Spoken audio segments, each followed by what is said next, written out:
Setelah kasus tewasnya satu keluarga di Warakas Tanjung Priok pada 2 Januari silam menemui titik terang.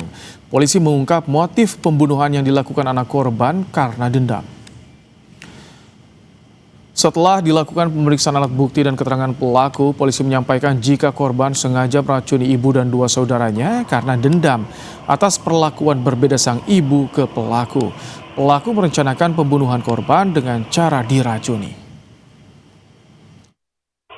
Dari hasil pemeriksaan kami, motivasi dari pelaku adalah dendam kepada keluarganya karena merasa diperlakukan berbeda dan sering dimarahi oleh.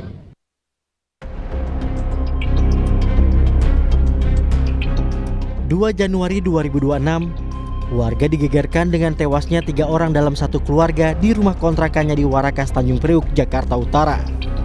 Saat ditemukan, ketiga korban tewas dengan kondisi mulut berbusa. Sementara satu anak korban kondisinya lemas dan dibawa ke rumah sakit. Setelah lebih dari 1 bulan investigasi dilakukan polisi, ternyata anak korban yang terbaring lemas tersebut merupakan pelaku pembunuhan 3 anggota keluarganya. Pelaku Abdullah Sauki Jamaluddin membunuh ibu dan saudara-saudaranya menggunakan racun. Dari rekaman CCTV di lokasi kejadian menunjukkan pelaku Abdullah Sauki Jamaluddin tiba di rumah kontrakan keluarganya di Warakas. Terekam pelaku keluar dari rumah kontrakan dengan membawa salah satu panci yang sudah disiapkan untuk meracuni keluarganya. Dalam pengakuannya kepada polisi, pelaku meracuni ketiga korban dengan racun tikus dan kapur barus. Aksi kejam kepada keluarga itu dipicu oleh dendam karena kerap mendapat perlakuan berbeda dari sang ibu. Kami menetapkan saudara S sebagai pelaku atau tersangka dari perkara peristiwa perbuatan tersebut, di mana saudara S memang dengan sengaja meracun ke 3 korban itu. Akibat perbuatannya, kini pelaku dijerat dengan pasal pembunuhan berencana dengan ancaman hukuman 20 tahun penjara. Tim Liputan Kompas TV.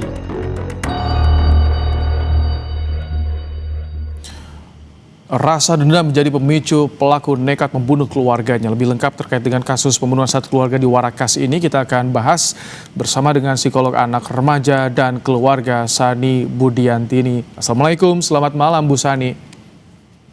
Assalamualaikum, selamat malam. Bu Sani, jadi ini sejauh mana rasa iri, cemburu bisa berkembang menjadi sebuah dendam yang ini memicu aksi nekat pelaku ini, Bu Sani? Dalam kasus-kasus pembunuhan memang biasanya kerap kali dendam itu menjadi motif utama.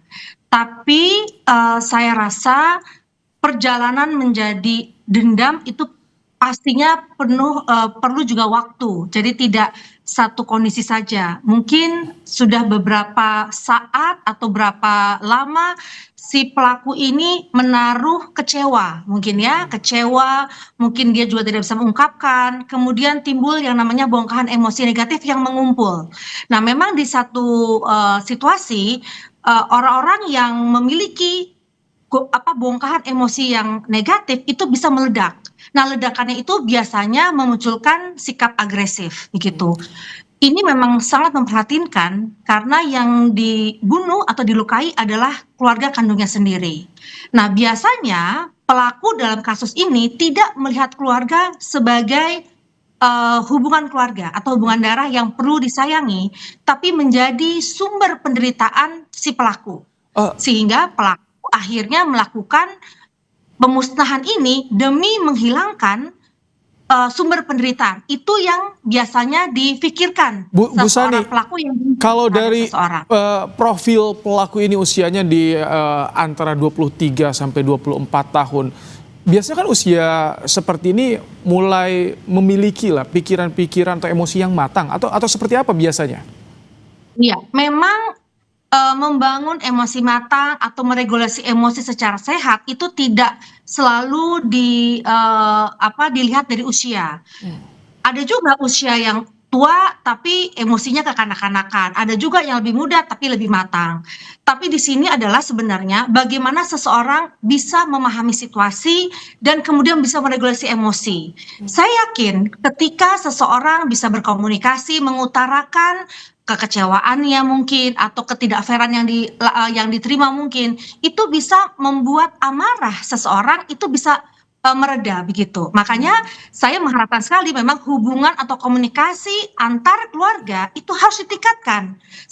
Sebenarnya ini untuk tidak terjadinya akumulasi amarah atau emosi negatif yang bisa memuncak dan bisa menimbulkan perilaku yang agresif. Agresif itu juga bisa berbagai macam, bisa agresif verbal, bisa fisik, ya bahkan sampai melukai dan atau menghilangkan nyawa seseorang. Nah ini yang dikhawatirkan. Nah menurut saya adalah memang perlunya tadi sekarang ini bagaimana investigasi juga kepolisian untuk melihat kasus ini secara komprehensif, termasuk pemeriksaan psikologis dari orang tersebut, dari pelaku tersebut. Kalau catatan Anda, apakah ada juga bagaimana kajian? Apakah memang masih banyak orang tua yang tidak menyadari jika mereka memperlakukan anak-anaknya secara berbeda? Ya, saya yakin tidak ada orang tua yang mau menyakiti anaknya. Namun, terkadang orang tua tidak ngeh atau tidak sengaja melakukan hal-hal yang sebenarnya itu melukai perasaan anak. Contoh, mengabaikan emosi anak itu pintu gerbang anak itu depresi atau stres karena diabaikan. Apalagi kemudian dibandingkan. Biasanya kasus-kasus ini itu muncul karena parenting style yang tidak ramah anak. Walaupun itu tidak disengajai. Makanya sekarang banyak orang tua yang kemudian disadarkan bahwa parenting itu adalah sangat penting demi membangun kepribadian anak. Termasuk bagaimana emosi anak menjadi sehat, hubungan antar anak juga baik. Karena bagaimanapun anak itu kan tergantung orang tuanya. Nah di sini kalau saya lihat memang usia 22 tahun itu bukan usia muda, bukan usia anak-anak lagi, sudah usia dewasa. Tapi apa yang dia terima mungkin sudah lama selama ini, sehingga ini yang menjadi akumulasi. Tapi kita juga kenal yang namanya antisocial personality disorder atau sociopath. Orang yang sebenarnya itu tidak sensitif, tidak empati juga ada. Jadi ada yang tadi emosi terakumulasi kemudian meledak. Ada juga memang memiliki sociopath ya, personality disorder, di mana dia tidak peka atau tidak memiliki empati, dan biasanya ada unsur manipulatif, dia juga abai terhadap hukum. Makanya ini semua harus ditegakkan diagnosanya ke arah mana si anak ini, kenapa menjadi pelaku melukai atau tega melukai keluarga kandungnya sendiri. Oke, semoga ini menjadi alarm terutama bagaimana kita belajar parenting, memposisikan seperti apa anak kita. Terima kasih psikolog anak, remaja dan juga keluarga Sani Budiantini telah menyampaikan pandangannya di program Kompas Malam hari ini.